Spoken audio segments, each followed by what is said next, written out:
नमस्कार फ्रेंड्स, एक बार आपका फिर से स्वागत है मेरे चैनल पर। और आज मैं डिस्कस करूंगा principle and working of autoclave. Autoclave generally क्या एक स्लाइजर होता है जो कि स्लाइसिंग प्रोसेस के लिए हम यूज़ करते हैं और ये फार्मास्यूटिकल और हेल्थ केयर सेक्टर में यूज़ होता है। जो लोग ऑटोक्लेव से फैमिलियर है वो अच्छी तरह से इसकी वर्किंग को और प्रिंसिपल को वैसे तो जानते हैं, लेकिन कई बार क्या है जब भी हमसे कोई पूछता है कि इसका बेसिक प्रिंसिपल बताओ तो हम लोग क्या कंफ्यूज हो जाते हैं। हम लोग उसकी पूरी वर्किंग बताते हैं, क्या क्या पैरामीटर्स है वो बताते हैं, किस तरह से इंस्टॉलेशन होगा सब बताते हैं, लेकिन क्या एग्जैक्ट एक टेक्निकली हम लोग उसको वर्किंग प्रिंसिपल को नहीं बता पाते। तो फ्रेंड्स, आज का जो वीडियो है, आज इसका टॉपिक है ये इसी बारे में है और मैं मेनली वर्किंग प्रिंसिपल पर ही डिस्कस करूंगा। तो फ्रेंड्स, वीडियो को लास्ट तक जरूर देखें जिससे कि आपको ये क्लियर हो पाए कि वर्किंग प्रिंसिपल क्या है ऑटोक्लेव का।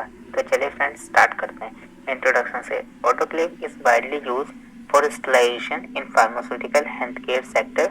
It is a heating of articles at high temperature that is achieved by pressurizing the vessel. तो ऑटोक्लेव क्या है, वाइडली यूज होता है स्टरलाइजेशन के लिए फार्मास्यूटिकल और हेल्थ केयर सेक्टर में।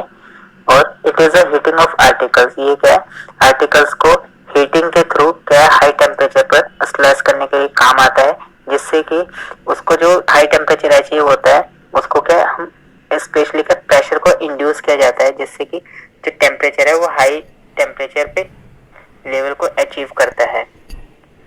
In 1879, Charles Chamberlain developed the autoclave as a installation alternative to open flame technique.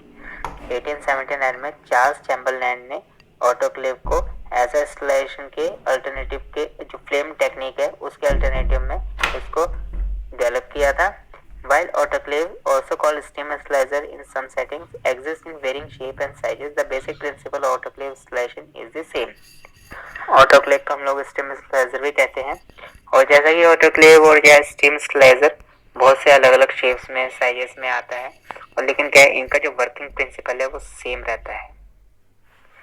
Working principle को एक बार जानने से पहले हम लोग ऑटोक्लेव के इंस्टॉलेशन के स्टेजेस को जान लेते हैं। हमें क्योंकि ये तो मालूम है वो वर्क कैसे करता है, क्या कर रहा है, लेकिन कौन कौन सी स्टेज आती है हमें ये मालूम नहीं है एग्जैक्टली। अगर कोई हमारे से पूछे तो हम लोग कई बार कंफ्यूज हो जाते हैं और बता नहीं पाते। तो the stages of autoclave installation. The installation process includes several different phases listed below. First one is the purge phase. During the purge phase, steam displaces air within the autoclave chamber. Both temperature and pressure begin to increase. तो सबसे पहले क्या है, एक purge phase आती है सबसे पहले, जिसमें पर्ज फेज का क्या है, जो एयर होती है वो क्या है ऑटोक्लेव से बाहर जाती है एग्जॉस्ट वाल्व के थ्रू, वो क्या है बाहर जाती रहती है एयर। और उसमें क्या होगा फिर उसके बाद, जैसे पर्च फेज में कंटिन्यू पर्च फेज रहेगी, एयर कंटिन्यू बाहर जाएगी, और उसके बाद क्या होगा जो टेम्परेचर और प्रेशर है धीरे धीरे क्या है बढ़ना शुरू हो जाएगा।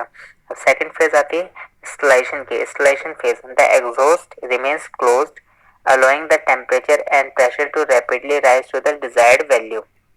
अब क्या होगा, जो एग्जॉस्ट है वो क्लोज रहेगा और टेम्परेचर और प्रेशर क्या है धीरे धीरे बढ़ता चला जाएगा, जो कि डिजायर्ड वैल्यू होगी जितना कि हम चाहते हैं, और जो कि स्टैंडर्ड रहता है 121 डिग्री सेल्सियस 15 psi पर।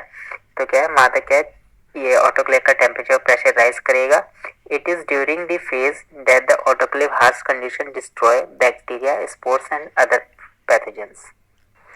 ड्यूरिंग दिस फेज क्या होगा, ऑटोक्लेव बैक्टीरिया, उनके स्पोर्स और अदर पैथोजेंस को भी क्या है डिस्ट्रॉय करेगा, क्योंकि ये फेज क्या है बैक्टीरिया, स्पोर्स या अदर पैथोजेंस के लिए एक खास कंडीशन है जिसमें कि वो लोग सर्वाइव नहीं कर पाते।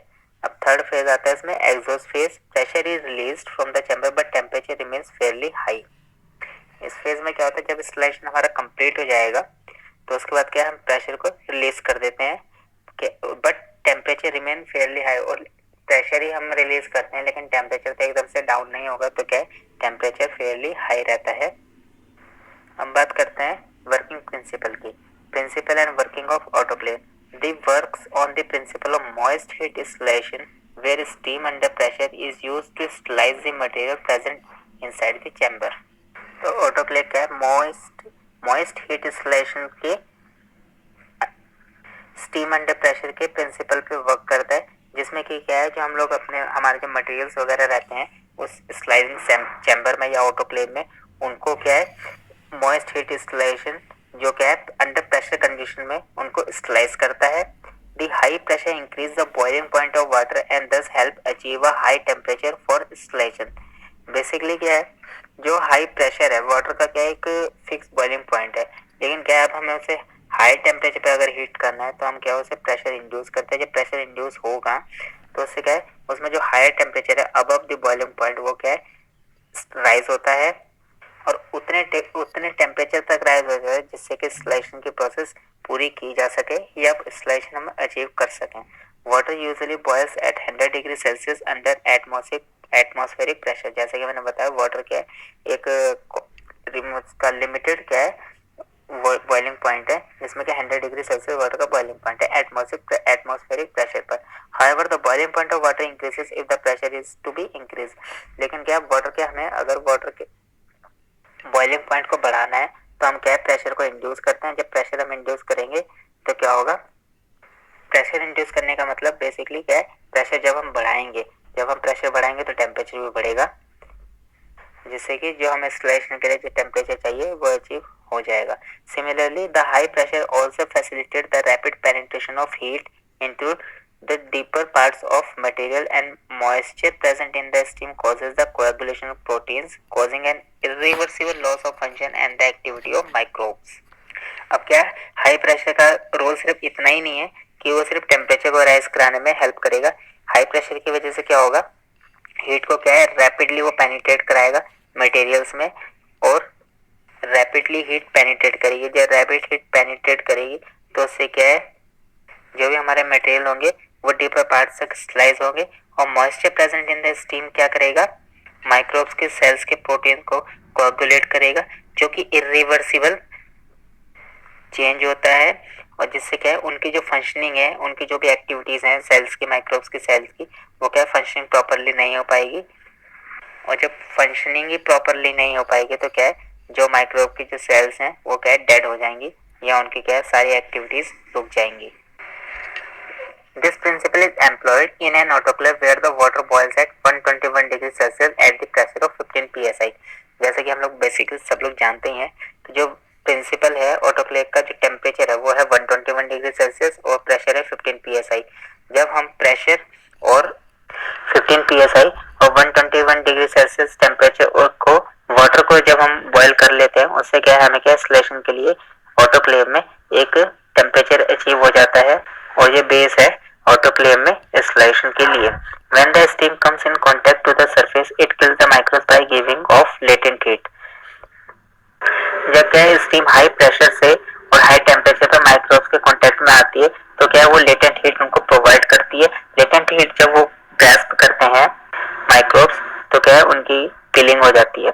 The condensed liquid ensures the moist killing of the microbes। The condensed liquid ensures the moist killing of microbes। जो condensed liquid होगा वो क्या है microbes की moist killing को ensure करेगा। Once the distillation phase is completed, the pressure is released from the inside of the chamber through the exhaust valve। और जब distillation phase यानी कि जब जो फेज पूरी हो जाएगी यानी कि distillation का प्रोसेस जब पूरा हो जाएगा तो क्या प्रेशर को रिलीज करेंगे। रिलीज करने के बाद जो एग्जॉस्ट वाल्व होगा उससे जो पूरा प्रेशर है जो स्टीम है वो रिलीज हो जाएगी एग्जॉस्ट वाल्व के थ्रू। तो फ्रेंड्स ये था basic principle and working of autoclave, जिसमें कि सिंपल सा ये था कि जो ऑटोक्लेव में जो टेम्परेचर प्रेशर इसी के बेसिक्स पे वो काम करता है ऑटोक्लेव। आज के वीडियो में बस इतना ही। मुझे उम्मीद है आपको ये वीडियो नॉलेजेबल लगा होगा, पसंद आया होगा। इस तरह की और वीडियोस के लिए चैनल को प्लीज सब्सक्राइब करें और बेल आइकन पे क्लिक करें जिससे आपको रेगुलर नोटिफिकेशंस आते रहें और वीडियो को लाइक शेयर और कमेंट करें। धन्यवाद।